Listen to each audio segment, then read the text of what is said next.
Meu sonho era ser professor. Mas eu não esperava por isso. Desde pequeno, eu olhava para meus professores com admiração. Enquanto meus colegas achavam as aulas entediantes, eu via naquelas pessoas uma inspiração. Eram elas que detinham o conhecimento, que guiavam nossa compreensão do mundo. Eu queria ser como eles. Eu gostava do cheiro dos livros, do som do giz riscando o quadro, das histórias que os professores contavam sobre tempos e lugares distantes. Ficava fascinado com a ideia de que um professor podia abrir portas para universos inteiros sem sair da sala de aula. Observava com atenção como explicavam, como respondiam às dúvidas, como inspiravam, e, desde então, sabia que queria seguir aquele caminho. Ensinar, para mim, parecia o trabalho mais nobre que alguém poderia ter. Na escola, fui um dos melhores alunos. Desde cedo, meus pais me incentivaram a estudar, pois sabiam que a educação era o único caminho seguro para um futuro melhor. Vínhamos de uma família humilde, onde cada conquista era celebrada com orgulho. Meu pai trabalhava como operário e minha mãe fazia serviços domésticos, mas sempre davam um jeito de me proporcionar os materiais necessários para estudar. Meu primeiro livro didático foi herdado de um primo mais velho e, mesmo já marcado por anotações e rabiscos, eu o lia como se fosse um tesouro. Passei a infância fascinado pelos mapas que encontrava em enciclopédias velhas da biblioteca da escola. Eu os observava por horas, tentando imaginar como eram aqueles lugares distantes. Quando um professor de geografia explicou a formação das montanhas e dos rios, foi como se um novo mundo tivesse se aberto diante dos meus olhos. Ali, naquele instante, decidi que queria ensinar aquilo para outras crianças. Estudava muito, tirava notas altas e sempre era visto pelos professores como um aluno exemplar. Quando chegou a hora do vestibular, entrei em uma universidade federal entre os primeiros colocados, algo que foi motivo de orgulho para toda a minha família. Meus pais ficaram tão felizes que mandaram fazer uma placa e colocaram na frente de casa: "Aqui mora um futuro professor." Aquilo me marcou profundamente. Os vizinhos paravam para comentar, os amigos da família vinham me cumprimentar e até desconhecidos elogiavam o esforço. Aquela placa não era só um pedaço de madeira pintado, era o símbolo de uma conquista coletiva.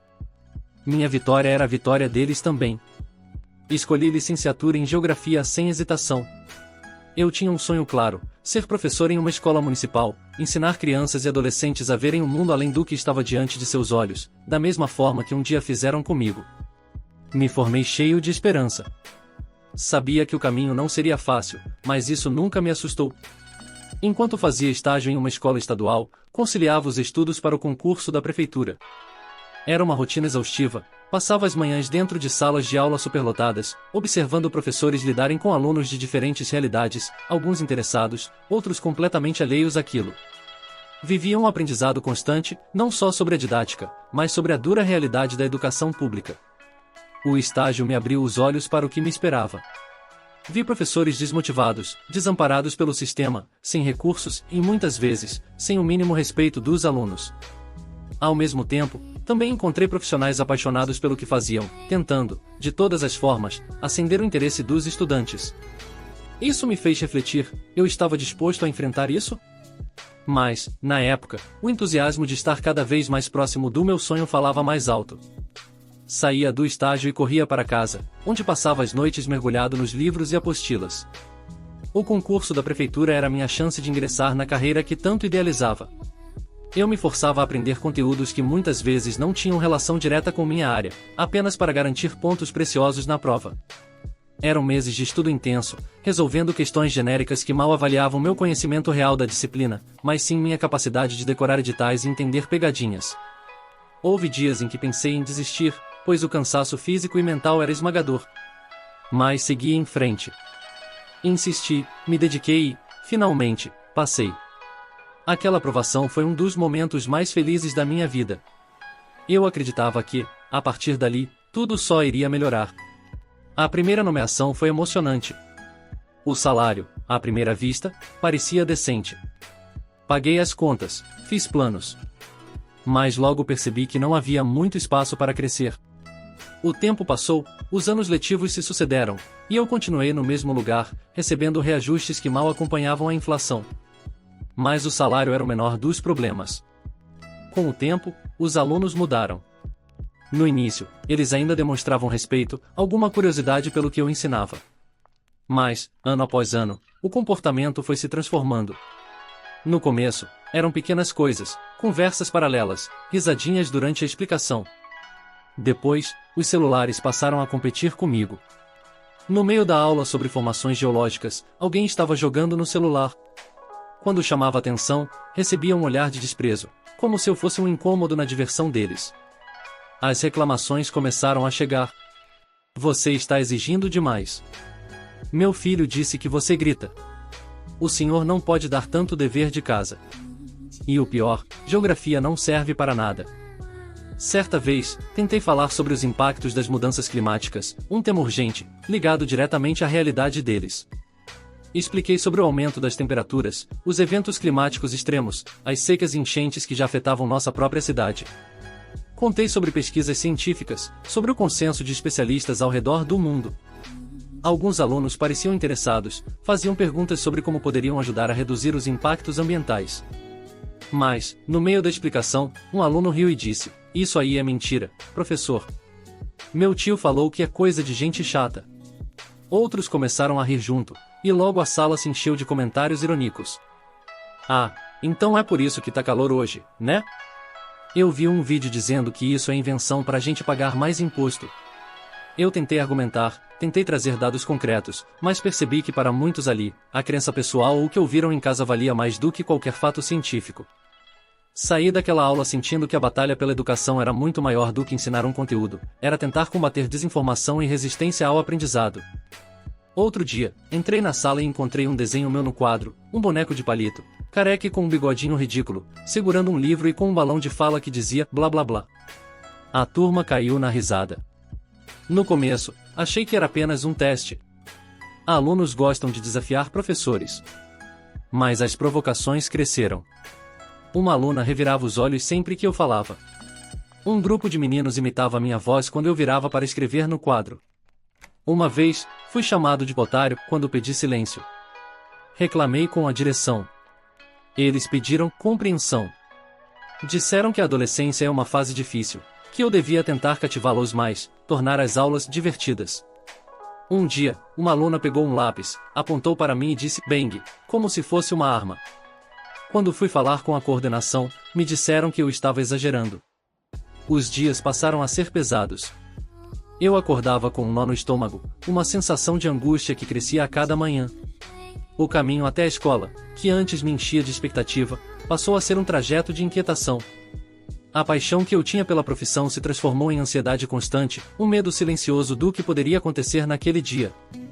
Cada vez que eu pisava na sala de aula, sentia meu corpo tenso, como se estivesse entrando em um campo de batalha.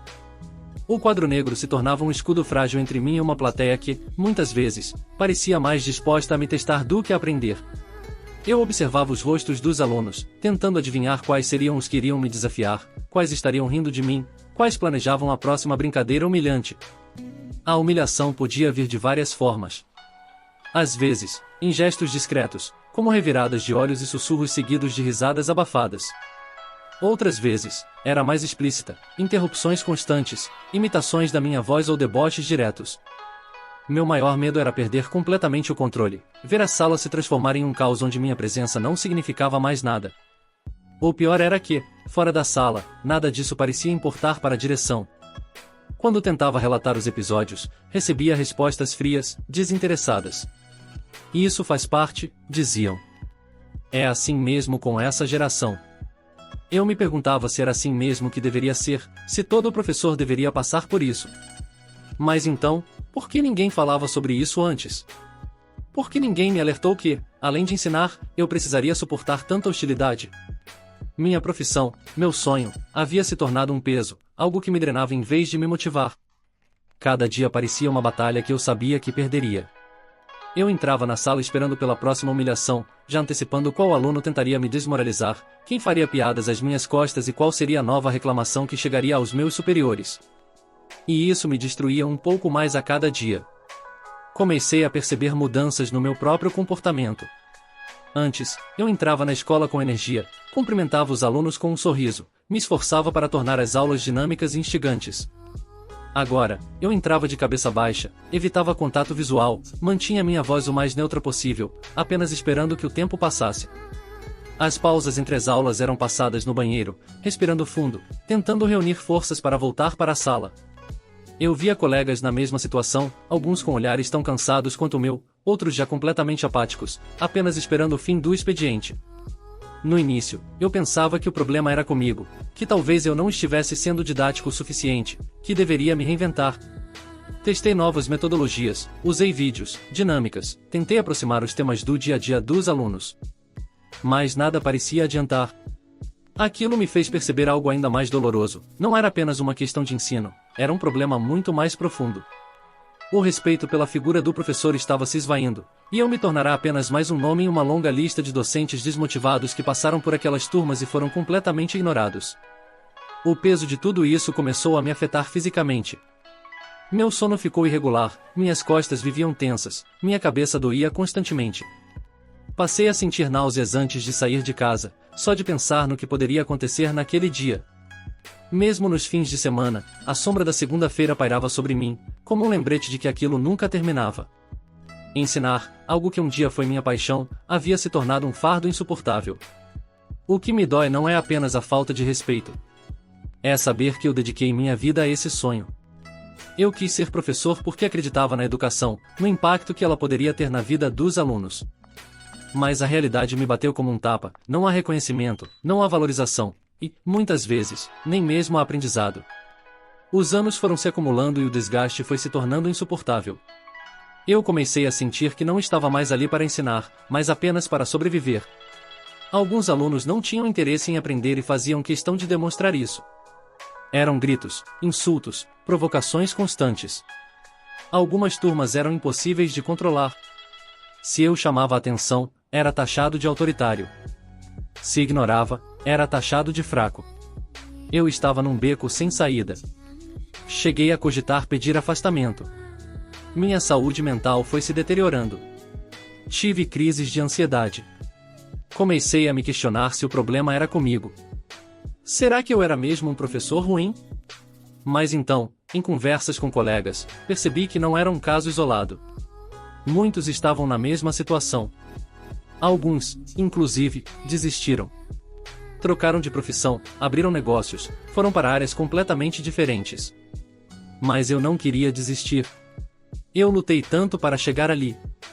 Desde criança, carregava o sonho de ser professor como um facho de luz, algo que me guiava e me fazia acreditar que poderia mudar vidas, assim como meus professores mudaram a minha. Passei noites sem dormir estudando, abdiquei de momentos com amigos e família, enfrentei dificuldades financeiras e desafios pessoais para alcançar esse objetivo. Mas, quando finalmente cheguei lá, percebi que a realidade era muito diferente do que eu imaginava. Sempre acreditei que a educação era a chave para transformar vidas. Mas como transformar vidas quando ninguém quer ser transformado? Como ensinar quando a própria instituição não te apoia? Como continuar acreditando quando cada tentativa de inovar ou despertar interesse nos alunos é recebida com desdém, desinteresse ou, pior, hostilidade? Era como remar contra uma correnteza incessante, onde cada pequeno avanço era rapidamente apagado por uma nova onda de desmotivação, falta de respeito e abandono. O que antes era paixão, agora parecia um fardo esmagador. Mas, ainda assim, eu não queria desistir. Certa vez, uma mãe me abordou no portão da escola. Ela me olhou nos olhos e disse: "Professor, meu filho fala muito bem do senhor. Ele diz que gosta das suas aulas." Aquilo me pegou de surpresa. Depois de tantos episódios negativos, eu já não esperava ouvir algo assim. Talvez ainda houvesse esperança. Talvez ainda houvesse alunos que quisessem aprender. Hoje, quando um jovem me diz que quer ser professor, eu hesito antes de responder. Eu não quero destruir sonhos, mas também não quero que ninguém passe pelo que eu passei. Eu ainda amo ensinar. Mas, sinceramente, não sei por quanto tempo mais vou aguentar. Como podemos mudar essa realidade? Quero muito saber a opinião de vocês nos comentários. Atualização. No meio de toda essa frustração, algo inesperado aconteceu. Um grupo de pais começou a notar o meu empenho, meu esforço em tentar ensinar apesar das dificuldades, e decidiram me chamar para dar aulas particulares para seus filhos que estavam prestes a prestar vestibular. A maioria desses alunos se preparava para cursos concorridos como engenharia, direito e medicina. Diferente do que eu via na escola pública, esses alunos realmente queriam aprender e valorizavam cada explicação. Os pais pagavam muito bem pelas aulas particulares. Pela primeira vez, senti que meu trabalho estava sendo reconhecido financeiramente. Comecei a juntar dinheiro e, aos poucos, aquela sensação de desgaste extremo foi sendo substituída por uma nova confiança. Percebi que havia um outro caminho, uma forma de continuar ensinando sem estar preso a um sistema falho. Com essa nova oportunidade, decidi aprofundar meu conhecimento sobre ensino. Fiz uma especialização em uma universidade particular, investindo parte do dinheiro que ganhava com as aulas particulares para aprimorar minha formação e buscar novas abordagens pedagógicas. Ao trabalhar diretamente com esses alunos, percebi quais eram as reais dificuldades que enfrentavam. Comecei a testar novos métodos de ensino, técnicas que nunca haviam sido ensinadas na universidade, mas que garantiam um aprendizado muito mais eficiente. Pela primeira vez em anos, eu estava vendo resultados concretos e alunos verdadeiramente engajados. Saí, pouco a pouco, da rotina exaustiva da escola pública e comecei a enxergar um novo futuro para minha carreira. Seu filho vai prestar vestibular e precisa garantir uma vaga nos cursos mais concorridos? Se geografia parece difícil ou uma matéria secundária, cuidado, essa disciplina pode ser o diferencial para aprovação. Por isso, apresentamos o Geografia do Sucesso. O treinamento definitivo para dominar os temas mais cobrados no vestibular, com métodos testados e aprovados por alunos de engenharia, direito e medicina. As vagas são limitadas. Não deixe para depois. Dê ao seu filho a preparação que ele precisa agora para garantir a aprovação. Ligue agora mesmo para o número que está aparecendo na sua tela e transforme o estudo de geografia no maior trunfo do seu filho. Comentário do curador. A trajetória desse professor mostra como, mesmo diante de adversidades, é possível encontrar novos caminhos e transformar desafios em oportunidades. Ele poderia ter desistido, como muitos fizeram, mas decidiu buscar alternativas e investir em si mesmo. Seu empenho foi notado por pais que viam valor no seu trabalho e, a partir dessa chance, ele não apenas mudou sua própria vida, mas também impactou positivamente a de muitos alunos. A criação do seu próprio curso preparatório foi um marco nessa jornada. O que começou com poucas aulas particulares se tornou um empreendimento bem-sucedido, atraindo estudantes que realmente queriam aprender. O reconhecimento financeiro veio como consequência do esforço e da dedicação, permitindo que ele saísse de um ambiente desgastante e construísse uma carreira mais gratificante. Hoje, ele olha para trás com a certeza de que tomou a melhor decisão. A paixão pela educação ainda está viva, mas agora em um espaço onde seu trabalho é valorizado e respeitado. Sua história nos faz refletir sobre o futuro da educação e sobre as possibilidades que existem para aqueles que se sentem presos em um sistema falho. E você, o que acha dessa reviravolta? Conhece alguém que passou por algo parecido? Deixe sua opinião nos comentários. Obrigado por assistir até aqui.